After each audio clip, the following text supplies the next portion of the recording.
बिस्मिल्लाहिर्रहमानिर्रहीम। अस्सलाम वालेकुम नाज़रीन, इरफान हाशमी आपको अपने इस शो में लंदन से खुशामदीद कहता हूँ। व्यूअर्स, पिछले कुछ दिनों से आप पाकिस्तान के टेलीविजन चैनल्स के ऊपर, मीडिया के ऊपर कुछ वीडियोस देख रहे हैं और ये वीडियोस पूरी कहानी, पूरा अफसाना बयान कर रही है। अली गिलानी साहब ट्यूशन पढ़ाते रहे रात भर और उसका नतीजा क्या आया पूरी कौम ने देख लिया। ये जो क्रैश कोर्स करवाया गया था उन लोगों को जिन्होंने अपना ज़मीर बेचा, अपने आप को बेचा, वोट को बेचा। अज़र सदीक साहब हमारे साथ मौजूद हैं। सदीक साहब, अस्सलाम वालेकुम। बहुत शुक्रिया सर आपके वक्त का। और आपके पास जाने से पहले मैं अपने व्यूअर्स को बता दूं, वो ख्वाहिश जो पाकिस्तान डेमोक्रेटिक मूवमेंट की थी कि इमरान खान ऐवान से इत्तेमाद का वोट लें। अब उन्होंने फैसला किया है कि वज़ीर आज़म पाकिस्तान इमरान खान ऐवान से इत्तेमाद का वोट लेंगे। तो सर, जितना कुछ किया गया था सब कुछ सिफर हो गया। सर क्या कहेंगे? बहुत शुक्रिया। ये इतना बड़ा बाउंसर है और मेरा ख्याल है ये सिर्फ दांत नहीं टूटे हैं, ये जबड़ा भी उखड़ गया है। याद रखिएगा, इमरान खान साहब ने उनकी जो खुशियां थी ना, जो दोबाला होनी थी, नींदें हराम कर दी आज उनकी। उसकी एक बुनियादी वजह मैं बता दूं आपको। देखिए, मैंने अपने ट्वीट में ये सारी बात में मैंने 175 की कैलकुलेशन की थी 175 सीट्स की। फौजी अरशद ने 174 और एक शहरियार अफरीदी का वोट रिजेक्ट हुआ। 5 वोट बिके हुए थे। वैसे तो 16-17 के करीब है, वो बाद में बताऊंगा आपको कि आगे क्या चीज है। असल जो बात है ना, सामने मैंने आपको ये भी कहा था कि 63 डिफेक्शन लागू नहीं होती है इस पे, इन वोटों के ऊपर। लेकिन वजीर आजम के अदम एतमाद या वजीर आला के अदम एतमाद और नो कॉन्फिडेंस अगर आपने लेना है तो उस कॉन्फिडेंस कॉन्टेक्ट से हवाले से 63 का इतलाक होता है। इन्होंने 10-12 दिन 15 दिन ढोल बजाने थे कि इस्तीफा दो, ये करो, एतमाद खो दिया है। वो इतना बड़ा बाउंसर मारने के बाद ये इन्हें संभलने ही नहीं दिया है। और इमरान खान मेरा ख्याल है बहुत जल्दी करेंगे और आदम एतमाद आप ले लेंगे, मैं बता दूं आपको। और वो वोट जो है ना, वो 180 के करीब करीब ही होंगे, ये मैं अच्छा, आपको मैं बता दूं। हम इसकी तकसीम के ऊपर भी जाएंगे। मैं इस वक्त जो सिचुएशन है ऐवान की, वो आज के इलेक्शन के तनाजुर में आपके सामने रख दूं। 180 हुकूमती इत्तेहाद के अरकान थे। अपोजिशन अरकान की तादाद 160 थी। पीडीएम के यूसुफ गिलानी कामयाब। यूसुफ गिलानी को 169 वोट मिले। यूसुफ गिलानी को 9 वोट ज्यादा पड़े। हुकूमती उम्मीदवार हफीज शेख को शिकस्त हुई। हुकूमती उम्मीदवार हफीज शेख 164 वोट ले सके और पीटीआई के हफीज शेख को 16 वोट कम पड़े। खवातीन की नशिस्त पर पीटीआई की फौजिया अरशद कामयाब हुई और फौजिया अरशद ने 174 वोट लिए और पीटीआई की फौजिया अरशद को 6 वोट कम पड़े। और नून लीग की फरजाना कोसर को शिकस्त हुई। नून लीग के फरजाना कोसर के 161 वोट पड़े। वोटर है एक वोटर है और वो दो जो सामने उम्मीदवार खड़े हैं, एक को कम वोट देता है, एक को ज्यादा वोट देता है। तो इट मींस कहीं ना कहीं पर हफीज शेख की अपनी जात इन्वॉल्व हुई है, जिसे मंसूब किया जा रहा है पाकिस्तान तहरीक इंसाफ के साथ कि इमरान खान के खिलाफ ये अदम एतमाद है और उनकी कोई अखलाकी हैसियत नहीं रहती। अ, अब तो बाउंसर, बल्कि मैं तो इसे सुपर बाउंसर कहूंगा, जो जो वो चाह रहे थे। क्योंकि सदीक साहब, अब समझना ये होगा कौम को भी कि वो जमीर फरोश, मेरे नाना अल्लाह ताला जन्नत नसीब करे, कहा करते थे कि बेटा हराम उसने नहीं खाया जिसे मिला नहीं, जिसे मौका नहीं मिला। तो इन लोगों के पास तो गए, उन्हें दाना डाला, उन्होंने दाना चुग लिया और जब दाना चुगा और जो दाना खाया उस नतीजे में ये सब कुछ हुआ। लेकिन जब इत्तेमाद ऐवान का इमरान खान साहब लेने जाएंगे तो ये लोग जो कहीं पर बैठे हुए हैं आस्तीन का साम बनकर इस जमात के लिए, वो एक्सपोज होंगे। वो किस तरफ खड़े होंगे ये भी तो आपको याद है। मैंने आपसे सवाल किया था कि जब अदम एतमाद की बात आएगी तो तब क्या होगा। तो तब तो आपको खड़ा होना पड़ेगा अपने कायद के साथ, या दूसरी तरफ तब क्या होगा? अच्छा, देखिए इरफान हाशमी साहब, देखिए एक बड़ी मजेदार बात आपके सामने रख रही है।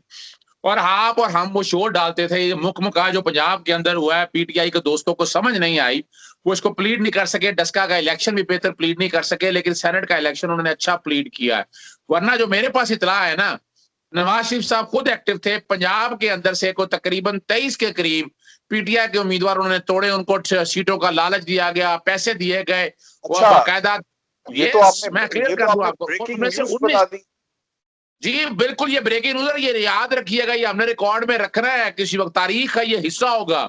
उनमें से 19 पे कंफर्मेशन दे दी थी मियां नवाज शरीफ ने कि अगर कल नए इलेक्शन होते हैं तो नून लीग के टिकट दिए जाएंगे उनको, उन काले चेहरों को, उन काली करतूतों को, ये आने वाले दौर में आ जाएगा। और ये पंजाब में जो मुकमका हुआ है ना सेनेट इलेक्शन में वफाक की सतह पर हारने की एक मेन वजह भी है, उसमें उस्मान बुज़दार का रोल अपनी जगह मौजूद है, लेकिन यहाँ ये सोचना पड़ेगा कि वो यहां से वोट डिवाइड कर दिए गए, तवज्जो उनको मिल गई एक सीट के लड़ने के लिए। देखिए जहां तक तो बात है ना हफीज शेख का, वो तो इमरान खान के हवाले से नंबर का जिक्र कर दें प्लीज, नंबर का जिक्र कर दें, क्योंकि 174 उन्हें मिले हैं, अपना जो खातून है फौजिया अच्छा, अरशद मैं देखिए ना, मैंने अपने ट्वीट में 175 कहा था और ये रिकॉर्ड पे बातें हैं, 175 वोट मिले हैं, 5 वोट टूटे हैं और उसमें वो तकरीबन मेरी इतला के मुताबिक कोई 120 करोड़ के करीब पैसे लिए हैं उन लोगों ने, उन्होंने पैसे लिए हैं बाकायदा। और ये आने वाले दिनों में अब ये डिपेंड करता है ये कहां गया इलेक्शन कमीशन माजूद के साथ सोया हुआ है। बस मैं कहता सोया का नाहली नालायकी ये तो बायस साबित हो गया, इस इलेक्शन कमीशन को मुस्तफी होना चाहिए। दसका में तो जागा हुआ था रात 4 बजे तक, दसका में रात 4 बजे तक जागा हुआ था चीफ इलेक्शन कमिश्नर, वो चीफ सेक्रेटरी कहाँ है, आईजी कहाँ है, अनअवेलेबल कर लिया। यहां पर मैं देखे 1 मार्च को फैसला आया, फैसले के बाद ये सोया हुआ था। कोई मुश्किल काम था बायोमेट्रिक कराना, कोई मुश्किल काम था टेक्नोलॉजी लगाना, बड़ा आसान काम था। फिर मैंने कंटेम्प्ट का नोटिस दिया कि मैं कंटेम्प्ट की पिटीशन आपके खिलाफ लड़ने लगा हूं। मैंने बकायदा गिलानी के बेटे के खिलाफ का पर्चा दर्ज करें, 167 का, 168 का, 170 इलेक्शन एक्ट का और 172 में सजा दी हुई है 3 साल के लिए और अभी तक पर्चा दर्ज नहीं हुआ है। यानी अब तो यूसुफ रजा गिलानी का एक बात मैं, क्योंकि स्क्रीन मेरे सामने चल रही है, इमरान खान साहब कहते हैं कि मैं उस वक्त तक वजीर आजम हूं जब तक मुझे ईवान का वोट है। लीडर सर ऐसे ही होते हैं, अगर वोट इत्मीद नहीं होगा तो ठीक है हम चले जाएंगे, अगर ईवान का इत्मीद हासिल है तो फिर तो हक बनता है। कोई ये नारा तो नहीं लगा रहा है दूसरों की तरह कि मुझे क्यों निकाला या क्या वजह थी, ये कुर्सी इतनी अजीज थी। तो सर लीडर तो इसी तरह के होते हैं।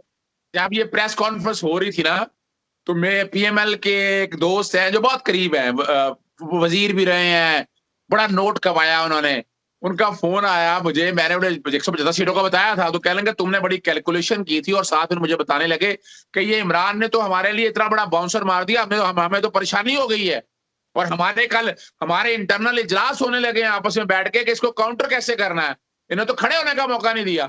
कहते हैं हमारी जो प्लानिंग थी, हमने 10-12 दिन ढोल बजाने थे, सड़कों पे नाचना था, चल से जुलूस करने थे, पता नहीं क्या कुछ करना था, उनकी उम्मीदों पे पानी फिर गया है।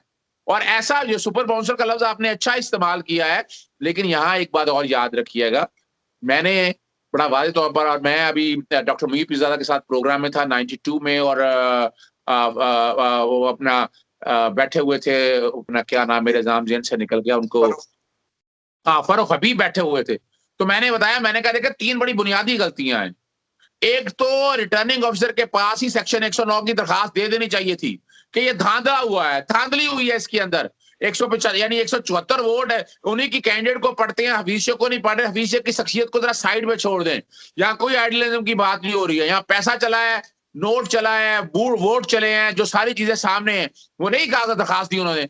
और ये बाकायदा सुबह भी दरखास्त दे, हतमी नताइज रोकने के हवाले से वहां पर जाए। वहां पर मेरे पास यहाँ पर एक ऑडियो है जो मैं सुनवाना चाहूंगा आपको भी और अपने व्यूअर्स को भी। व्यूअर्स, ये ऑडियो है साबिक सदर पाकिस्तान आसिफ अली जरदारी साहब, उन्होंने क्या कहा कि कुछ लोग उनके पास भी आए थे। इस पर मैं आपसे बात करूंगा क्योंकि अब ये नैरेटिव डेवलप किया जा रहा है कि कुछ लोगों को प्लांट किया गया कराची के अंदर, वो गए, उन्होंने सॉफ्टवेयर मोबाइल के अंदर डाउनलोड किया और फिर उस सॉफ्टवेयर का भी जिक्र किया गया। तो लोगों को प्लांट करके ये ऑडियोज और वीडियोस बनाई गई हैं, क्योंकि अब जानते हैं कि अगर जाना पड़ा इलेक्शन कमीशन, जो ऑब्वियसली हुकूमत जा रही है, तो किस किस्म का बयानिया कौम के सामने रखा जाएगा। हम पहले ये ऑडियो सुन लेते हैं। देगी हमें, और अल्हम्दुलिल्लाह अब भी मैं कहता हूं कि ये 5 की वोटों की जीत जो है ये कम है, हमारी 20 वोटों की जीत होनी चाहिए थी जो नहीं हुई है। अच्छा, ये बड़ी आपने अहम बात की है, तो आपके 20 वोटों की जीत क्यों नहीं हुई? आपके 15 वोट किधर चले गए? सर अब तो ये तो आपको मुझसे ज्यादा पता होगा, आप जर्नलिस्ट हैं। मैं तो बेचारा एक सिटी पॉलिटिशियन कराची में बैठा हुआ हूँ, बीमार आदमी, जो आपको पता है ज्यादा। मुझे तो कुछ थोड़ा बहुत पता है। बहरहाल ये बताइए कि आप आपकी जो सेहत है, लोग उसके बारे में भी जानना चाहते हैं, तो सेहत के बारे में कुछ बताएंगे, उसके बाद मैं सियासत पे भी बात करता हूँ। अल्लाह का करम है, कुछ बेहतर है। घर में रहा हूँ, रेस्ट किया है, इलाज चल रहा है मेरा। यहाँ भी इलाज कराने आया हूँ। ओरिजिनल डॉक्टर था मेरा, यहाँ था एम्स में, तो उसके फिल्म्स के बोर्ड से भी मैंने इलाज कराया है, देखा है। चले, आपको हमने देखा, आज आप पार्लियामेंट हाउस गए, आप ने बड़े अच्छे तरीके से जाके वोट डाला, वापस आ गए। अब ये बताइए कि ये हमें पता चला है, अभी हम अपने प्रोग्राम में इन्वेस्टिगेट कर रहे थे कि कराची से पाकिस्तान तहरीक-ए-इंसाफ के 4 MNAs थे जिन्होंने एक स्टिंग ऑपरेशन किया अली हैदर गिलानी के साथ, और उनको बाकायदा जो है तहरीक-ए-इंसाफ की क़यादत ने उनके पास भेजा था। ये हमने और भी कुछ खबरें सुनी है कि कुछ और भी MNAs जो है तहरीक-ए-इंसाफ के वो स्टिंग ऑपरेशन की गर्ज से आपके पास भी आए थे।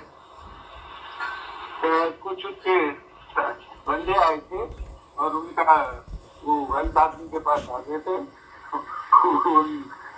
वो नाता कामयाब हो गए। अच्छा, वो आपके पास आए और उन्होंने कोई अपनी कहानी आपके साथ फिट करने की कोशिश की, तो आपने उनको फारग कर दिया? मैं उठ गया, मैंने कहा कि मेरी मीटिंग है किसी और से। मैंने बिलावल को कहा और उनको कहा, तो मैंने कहा ये फ्रॉड है, इनको भगाओ।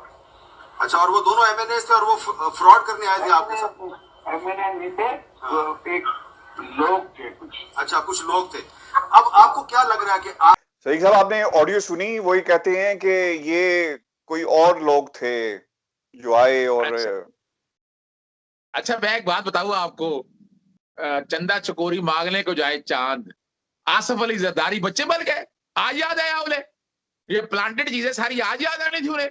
यानी ये तो मंगल की बातें हैं, सारी इतने पुराने दिलों की बातें। नासिर शाह साहब अपनी गुफ्तगू से फिरने की बातें कर रहे हैं, ये तो बड़ी छोटी बात की। आसफ अली जरदारी जैसा घाक सियासतदान ये बात करे, नजर आ रहा है कि वो बुरी तरह एक्सपोज हो चुके हैं, वो फंस चुके हैं। ये डिपेंड करता है कि पीटीआई कैसे खेलती है, उनकी लीगल टीम कैसे खेलती है, कैसे पछाड़ती है उनको। उनके लिए ग्राउंड खुली है, लेकिन डिपेंड करता है कि कैसी बैटिंग करते हैं। इमरान खान ने तो सुपर बाउंसर करा दिया, लेकिन उनकी टीम उस तरह के सुपर बाउंसर कर सकती है या नहीं कर सकती, प्लांटेड या सॉफ्टवेयर, ये सब छोड़ दें। एक बड़ी सीधी सी बात है। लोगों के सवालात भी हैं। आपको क्या लगता है कि सर ये कौन लोग हैं? क्योंकि 174 की फिगर आपने दी, एक शहरियार अफरीदी साहब उन्होंने खुद ही, यानी अपना फौजी खुद ही मार दिया, और उसके बाद 75 हो गए, और पांच लोगों का आप कह रहे हैं कि जो जिन्होंने कहीं ना कहीं पे कोई ना कोई ऐसा काम जरूर हुआ है। ऐसा ही है, 5, और 5 में से मैं बता दूं आपको एक एमक्यूएम की तरफ तो इशारा नहीं सर, क्योंकि ये लोगों ने सवाल नहीं, ये पीटीआई के अंदर से लोग ही हैं। मैं आपको बता दूं, एमक्यूएम ने वोट डाले। मेरा ख्याल है काफ लीग पे भी आप शक कर सकते हैं, इसमें कोई शक नहीं है। पीटीआई पे शक हो सकता है, काफ लीग वालों ने। सर काफ लीग का आपने नाम लिया, बात ये की जा रही है कि ये जो पंजाब के अंदर जो इलेक्शंस नहीं हुए बिला मुकाबला, और ये सेटलमेंट हुई, उसका नतीजा है, और शायद अब इसका असर आपको सेंटर में भी नजर आएगा। और जो ऐसा ही हुआ बिला मुकाबला यहाँ पर और सेंटर में, हमने असर देखा। पंजाब ऑब्वियसली हमेशा से एक हब है। और दूसरी इंपॉर्टेंट बात यह है कि अगली तब्दीली शायद पंजाब के अंदर हमें उस्मान बुज़दार की शक्ल में भी नजर आए। ये भी कहा जा रहा है, जिन्होंने ये खेल खेला है, काफ लीग का बकायदा नाम से लिया जा रहा है। देखिए, ये तो कोई शक नहीं है, कावली ने तो बड़े प्लानिंग के साथ अपना सेनेटर मुंतखब करा लिया। कितनी सीटें थी, और आराम से चुप करके वो घर बैठ गई। और उसका यकीनन कल उन्होंने अपने दरवाजे खोलने हैं, कल उनके लिए कई मसाइल है। वो सियासत है, आपको पता है, गंदी सियासत है यहाँ पर। जो हालात और वाकयात है आपके सामने, जो जहां तक वोट कैंसिल होने वाली बात है, वो ज्यादातर का ताल्लुक सिंध से है, और यकीनन पंजाब के लोग भी शामिल है उसमें। और जो उस्ताद थे, जो ट्यूशन क्लासेस दे रहे थे, जो रिफ्रेशर कोर्स करा रहे थे, वो आपकी बकौल आपने उनके चेहरे सारे सामने देख लिए हैं। और अभी तो देखना ये है कि मैं उम्मीद कर रहा था, मैंने ट्वीट किया इलेक्शन कमीशन ऑफ पाकिस्तान के ऊपर कि जाग जाओ भाई, अपने तय एक्शन लो, इसका नतीजा रोक लो, और इस पे बाकायदा इंक्वायरी शुरू करके। और ये इससे बड़ा सबूत कोई है? भाई मुतनासिब नुमाइंदगी सुप्रीम कोर्ट के सामने, प्रिंसिपल सामने था, उस चीज को सामने रखें। ये तो फिर कंटेम्प्ट में चले जाए, सुप्रीम कोर्ट में कंटेम्प्ट में चले जाए।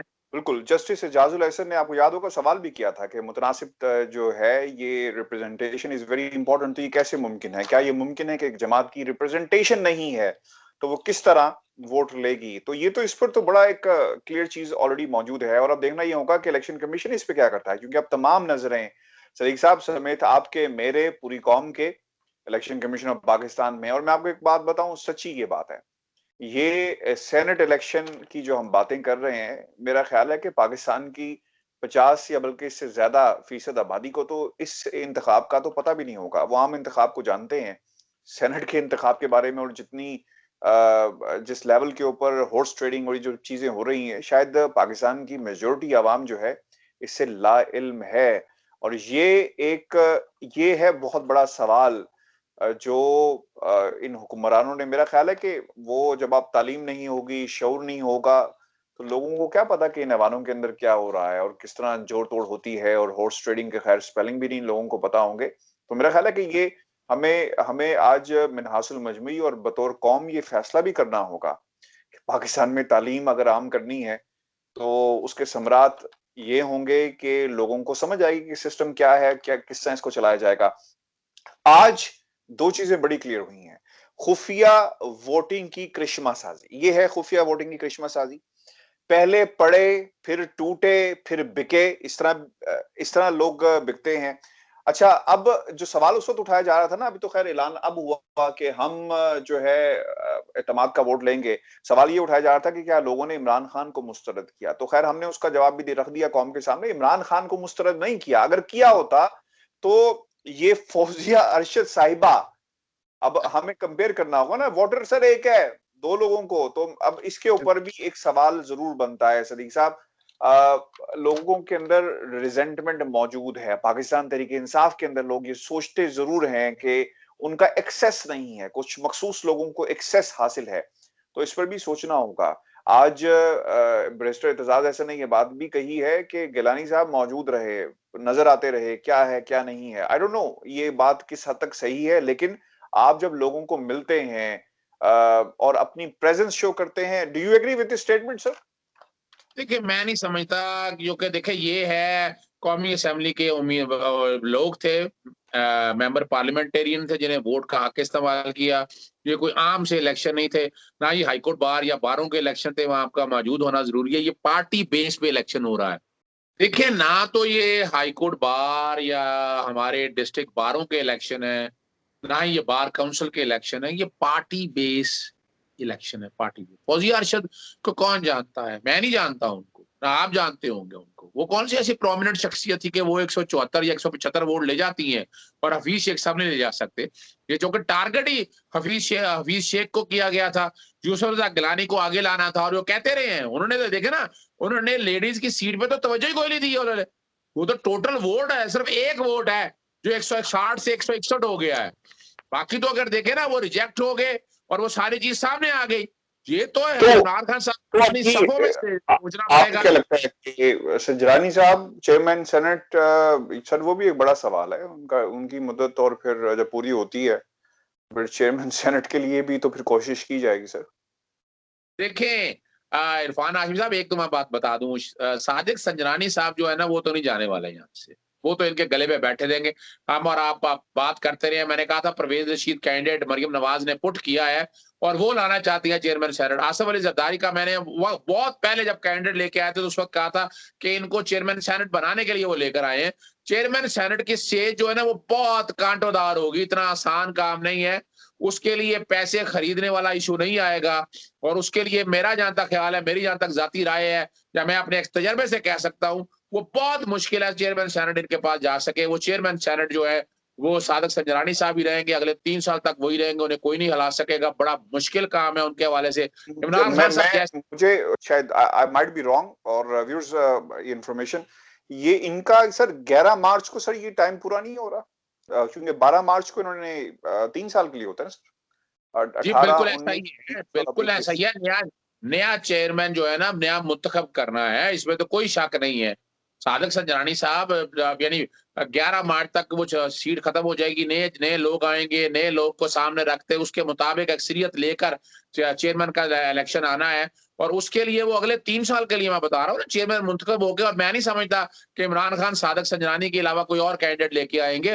हाउस उन्होंने बड़ा अच्छा चलाया है और वो इत्मीनाद रखते हैं और मैं समझता हूँ कि वो लेकिन इलेक्शन आसानी से दूसरी तरफ जीत भी से जाएंगे, अगर उनमें कैपेसिटी भी है। सब अगर दूसरी तरफ से यूसुफ गिलानी साहब चेयरमैन सेनेट के लिए, क्योंकि ये बातें कुछ अर्सा पहले हो रही थी कि वो चाहते हैं कि यूसुफ गिलानी को चेयरमैन सेनेट बनवा दिया जाए और इसीलिए उनको मैदान में उतारा गया। और ये वही गेम थी कि सेनेट के इलेक्शन के बाद बाज लोग कह रहे थे कि हमने अपने प्रोग्राम में भी ये कहा था कि वो जो असल हकायक हैं वो सेनेट के इलेक्शन के बाद आपके सामने रखेंगे।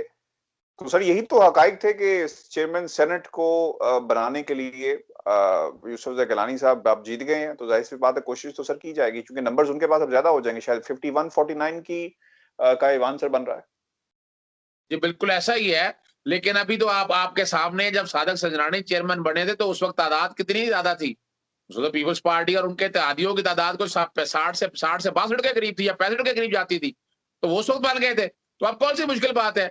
असल जो बात जो समझने वाली है या देखने वाली है कि यहाँ अब वो जो ज़दारी कार्ड वो खेलना चाहते हैं वो खेल पाएंगे नहीं। वो बहुत मुश्किल है। बलूचिस्तान से ताल्लुक है उनका। जो गिलानी साहब का ताल्लुक सिंध से है, तो बड़ा मुश्किल काम है। छोटे सूबे को साथ लेकर चलना है, सारी चीजों को सामने रखकर चलना है। सदर ऑलरेडी आपको पता है सूबा सिंध से है, तो ये कई कई चीजें हैं जो आपके सामने रखनी है। तो ये इतना आसान काम नहीं है, मैं वक्त से पहले बता रहा था आपको। अरे अभी तो एक और बड़ा मैदान है। अभी तो उनका इलेक्शन चैलेंज होना है। यूसुफ गिलानी जब सेनेटर रहेगा तो चेयरमैन सेनेट बनेगा ना।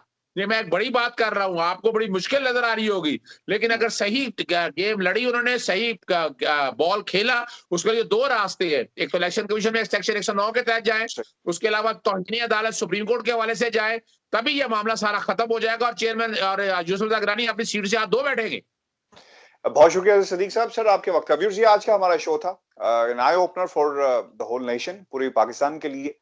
अब हम कैसा पाकिस्तान चाहते हैं, अपनी आने वाली नस्लों को किस किस्म का पाकिस्तान देना चाहते हैं और किस किस्म की जमहूरियत देना चाहते हैं, इसका हमें फैसला करना होगा। सेनेट के इलेक्शन है, जैसा मैंने पहले भी कहा कि पाकिस्तान की आवाम शायद मेजोरिटी नहीं जानती कि ये इलेक्शन किस किस्म का इलेक्शन था और इसका प्रोसीजर क्या होता है और इसका क्या इफेक्ट पड़ेगा पाकिस्तान के मुस्तकबिल पर। लेकिन आम इंतखाबात में आम वोटर के हाथ में होता है कि आप किस किस्म की हुकूमत चाहते हैं और किस किस्म के हुक्मरान चाहते हैं। अपना ख्याल रखिएगा, मुझे इजाजत दीजिए, अल्लाह ने के बाद।